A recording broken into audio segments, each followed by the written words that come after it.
After quite some time, I managed to write down and show you the best Warlord PVP guide to date, kept up with the latest patch of the European version and in consideration for the Korean balance patch.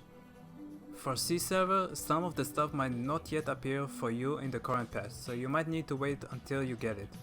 Keep in mind that this is purely based on my experience as a Warlord since the European release. Also, a small disclaimer. In this guide I will not give a full build because I want to promote variations for build, instead of very specific meta. Instead, I will show you the best options you can get for each shown category.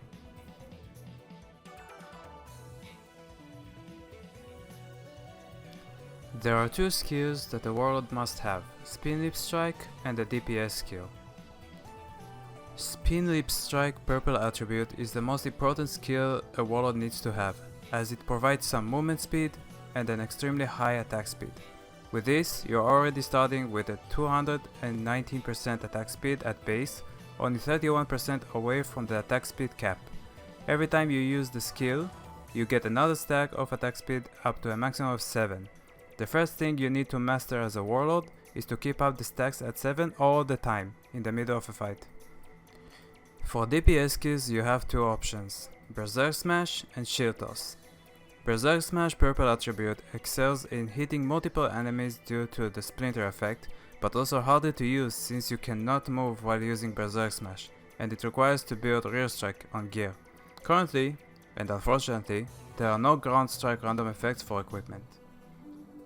Shield Toss purple attribute allows for very high single target damage, ability to move while attacking enemies in distance, and has projectile random effects to increase the damage even further.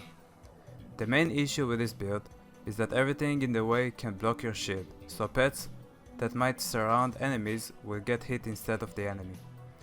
Currently, Shield Toss is superior to Berserk Smash, but in the future Shield Toss gets a 30% PvP damage nerf, so we'll compare Berserk Smash and Shield Toss again when the update hits.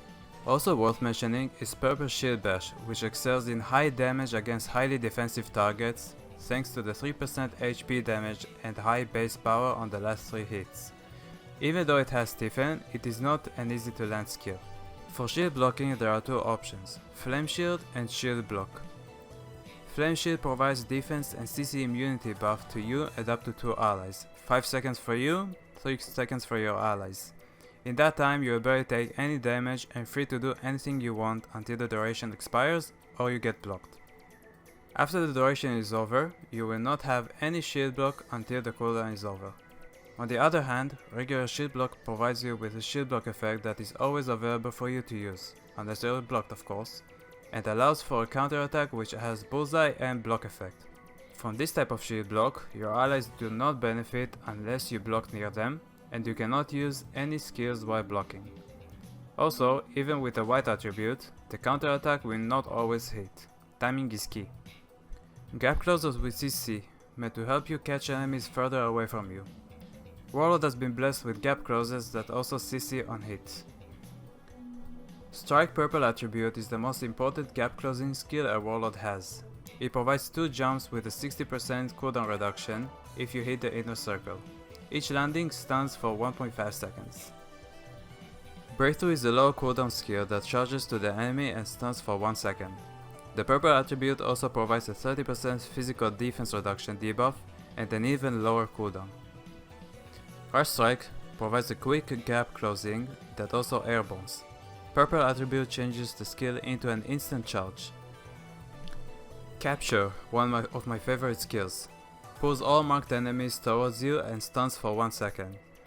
You can choose between green for increased range and mobility while casting, or purple attribute, which marks one target, pulls you and surrounding enemies towards the same place while stunning enemies and routing for 3 seconds.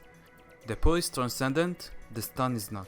Justice and Shield Crush, both with purple attributes, serve the same role for an airborne CC in 18 meter range.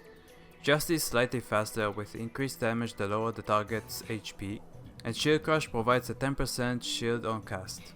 Hammerang provides a knockdown with silence. On hit, the target cannot use shock removal and escape from the knockdown duration. You may use blue to charge the hammer for higher damage and projectile size, or purple for additional knockdown that doesn't have silence. Earth Frenzy purple attribute provides Airborne with a huge 40% physical defense reduction debuff. Warlord has only one buff that is useful for PvP, War Spirit, but there are two options to use it. The first is White attribute, which provides War Spirit buff, which is a 30% HP and CC immunity, to you and your teammates in the area. The second is Blue attribute, which reduces all your active cooldowns on cast in addition to the War Spirit buff. For the debuffs, I've already talked about Breakthrough and Earth Frenzy purple attributes, which provides physical defense reduction on hit. But in addition to them, there is a defensive debuff, Blue Taunt, which reduces all enemies' damage by 30% if they get taunted. The area is quite big, but it can get evaded or blocked. Out of all the categories I mentioned, I would suggest to pick these as minimum required for a PvP Warlord. Spin Lip Strike, 1 DPS move, Shield Block, 2 Gap Closers, 1 additional CC, War Spirit and 2 debuffs. All the variations mentioned here are for you to choose, and depends on your preferences, you may change it a bit more. For example, you may pick all 4 Gap Closers to be able to catch enemies even better, or choose to use a support Warlord by the form of AoE War Spirit, Flame Shield and Taunt. That is for you to decide how to play and what fits you the most.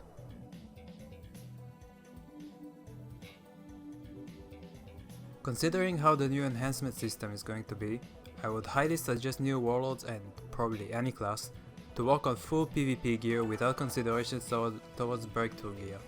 In the future, plus 12 PvP gear will be equal to plus 10 Breakthrough gear, and both will be converted to plus 30 of the new gear sets.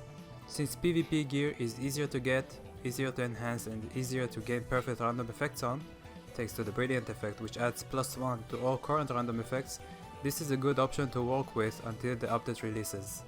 If you still want to get a Breakthrough gear, get a Shield or Chest Piece. Chest Piece is perfect for PvP, and Shield is great for additional damage on PvP and PvE. Now let's talk about random effects on each of the items. On weapons, the best ones to use are cooldown reduction, max attack and physical power increase. For chest and pants, crit resistance and crit damage reduction are the two important random effects you want to get. The third you may choose between natural energy, in case you still don't have tier 4 transcendent purple runestone for reduced energy cost on skills and increased energy recovery, or your main DPS skill power. Projectile power for shield toss, wrist strike power for berserk smash.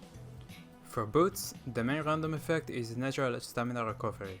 Afterwards, try to get crit rate and crit damage of your DPS skill. Once again, projectile for shield toss, wrist strike for berserk smash. For gloves, get max attack as main, and then crit rate and crit damage of your DPS skill, the same as before. And for helmet, try to get crit damage as the first random effect. Afterwards it would depend, again, on your DPS skill. Projectile crit rate and damage for shield toss, and wrist strike crit rate plus wrist strike power for berserk smash.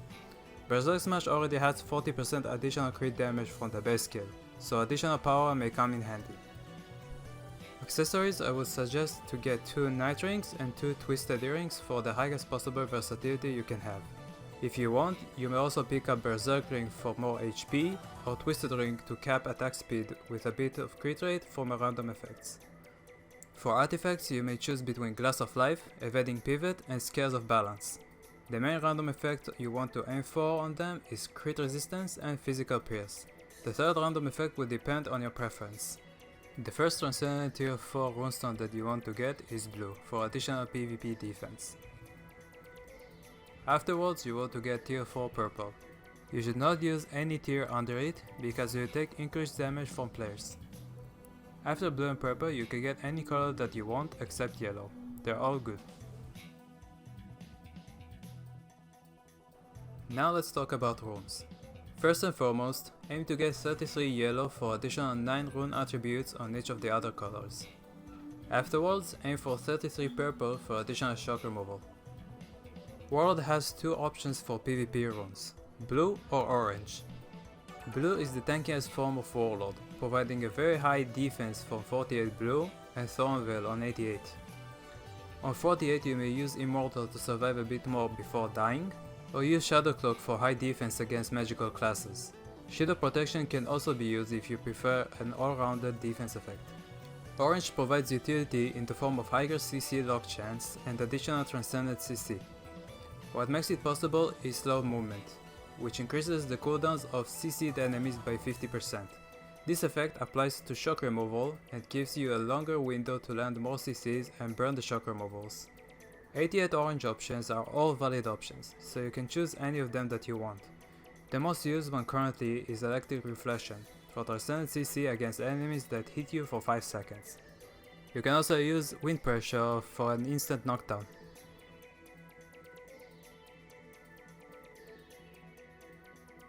Now let's talk about the mana tree. The current mana season is Month of Balance, so if you are on a different month, your mana skills will probably be different than what you see here. Your ultimate imprint is gonna be Preparation. The skill Double Spike Barrier provides a very high shield with CC immunity for 5 seconds.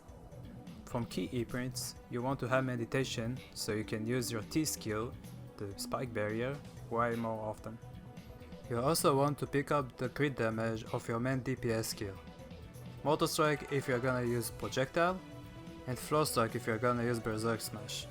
Masterful Strike is a free physical damage increase, so no reason not to pick up that. Magic Proof Enhancement for additional magical defense, and Elemental Protection for additional defense against very specific elements. Advanced Guard provides defense against enemies that you attack. Retaliation for defense increase and damage increase for 5 seconds every 10 seconds. Snipe should be picked up if you are using projectile build. Magic Aggregation provides you with energy recovery and a free 5% HP damage every 2 seconds. Pick up Ground's Destruction if you are gonna use Berserk Smash build. And Emergency Protection Device to protect yourself when you are getting CC'd. After picking up all these mana imprints, you'll still have plenty of points to use.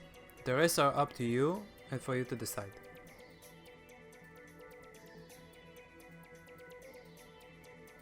Now I'll show some PvP tips as a Warlord. First and foremost, some settings. You have no idea how annoying it is to learn some skills just to see the camera shaking non-stop, and when you're jumping, everything goes dark, you can see nothing.